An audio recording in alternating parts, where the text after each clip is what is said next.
សួស្តីបងប្អូននេះហ្នឹងគឺចង់មកបង្ហាញអំពីរបៀបcheck ប្រេងម៉ាស៊ីនរបស់Mercedes GLA 450តិចហ្នឹងហើយធម្មតាយើងបើក switch on ចឹងមកហើយគឺយើងមើលនៅលើ screw នេះ screw នេះ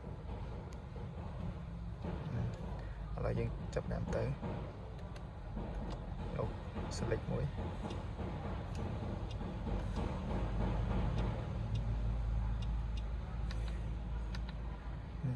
select វា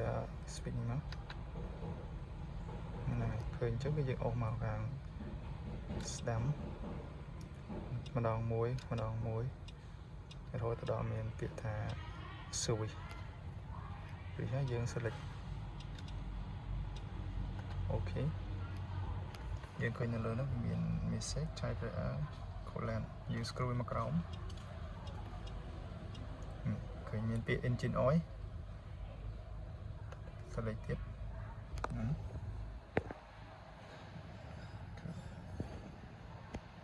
អូខេអរគុណ